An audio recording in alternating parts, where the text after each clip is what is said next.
Welcome আপনাদের সকলকে আমাদের চ্যানেল হিলস মিট প্লেন্সে।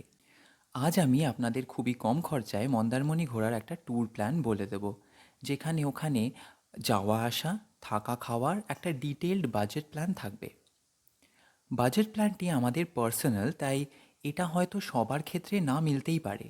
তবে এটা ঠিক যে আমরা খুবই কম খরচায় মন্দারমণি ঘুরেছিলাম। ডিটেলড বাজেট প্ল্যানটা ভিডিওর শেষে দেওয়া রইল। মন্দারমণির ওপর এটি আমার তৃতীয় ভ্লগ। আগের দুটি ভ্লগে আমি বলেছিলাম কিভাবে আমরা মন্দারমণি গেছিলাম এবং কোন হোটেলে আমরা থেকেছিলাম। ভ্লগ দুটির লিঙ্ক আমি ডিসক্রিপশন বক্সে দিয়ে রাখলাম এবং আপনাদের দেখার অনুরোধ রাখলাম। আমরা একটা শনিবার হাওড়া থেকে সকাল 6:50 তাম্রলিপ্ত এক্সপ্রেস চেপে মন্দারমণির উদ্দেশ্যে রওনা দিয়েছিলাম। এসি চেয়ার কারের ভাড়া আমাদের পার হেড পড়েছিল 315 টাকা। ট্রেনে করে মন্দারমণি যেতে হলে আমাদের নামতে হয়েছিল কাঁথি স্টেশনে। স্টেশনে নেমে একটা অটো রিজার্ভ করে আমরা পৌঁছে গেলাম আমাদের হোটেল। অটো রিজার্ভ ভাড়া পড়ল 350 টাকা। আমরা আগেই অনলাইনে হোটেল বুক করে রেখেছিলাম, তাই একদিনের হোটেল ভাড়া পড়ল 1720 টাকা, ইনক্লুডিং অল ট্যাক্সেস। মন্দারমণিতে অনায়াসেই 500 টাকা থেকে অফ সিজনে হোটেল পাওয়া যায়। আমাদের হোটেলটা একটু বেশিই পড়ল, কারণ এটি একটি 3 স্টার হোটেল এবং এখানে সুইমিং পুলের ব্যবস্থাও রয়েছে।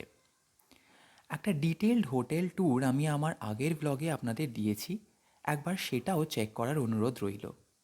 হোটেলে ব্রেকফাস্ট ছিল কমপ্লিমেন্টারি, তাই দুদিনের ব্রেকফাস্টের খরচ আমাদের আলাদা করে লাগেনি।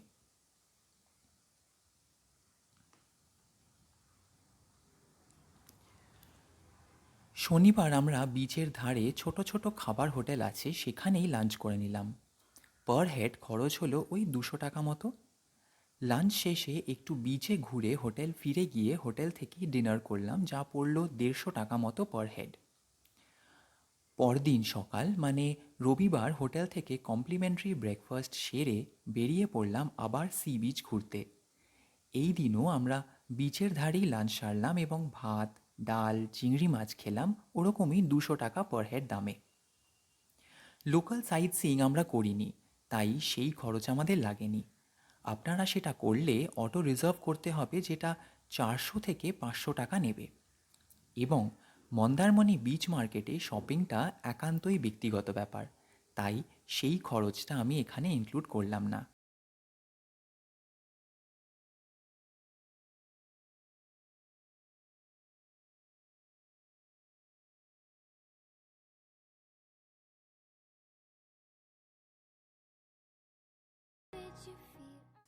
লাঞ্চ সেরে আমরা বেরিয়ে পড়লাম মন্দারমণি থেকে বাড়ির উদ্দেশ্যে। অটো রিজার্ভ পড়ল 350 টাকা এবং ট্রেন ভাড়া কাঁথি টু হাওড়া আবারও পড়ল মাথাপিছু 300 টাকা মতো। তাহলে এবার চলুন তো একটু এক নজরে দেখে নিই 2 দিন 1 রাতের মন্দারমণি ভ্রমণে আমাদের কত খরচ হলো। যদি আমি একা যেতাম তাহলে খরচ একটু বেশি হতো। যেহেতু আমি আর ক্রিস্টিনা দুজনে গেছিলাম, তাই দুজনের একত্রিতভাবে খরচটা একটু কম লাগলো। আপনাদেরও যদি একটু বেশি বড় গ্রুপ হয় তাহলে খরচটা তুলনামূলকভাবে একটু কম হবে। যাই হোক, আমাদের দুজনের খরচ পড়ল 4800 টাকা। আপনাদের এই ছকটার একটা স্ক্রিনশট নিয়ে রাখার অনুরোধ রইল।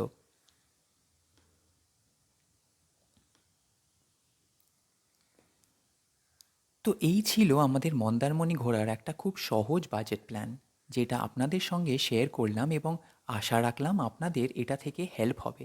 এবং আপনাদের যদি সত্যি এই ভিডিওটা থেকে কিছু উপকার হয় তাহলে ভিডিওটি অবশ্যই লাইক এবং শেয়ার করবেন আর কমেন্ট করে জানাবেন আপনাদের মতামত।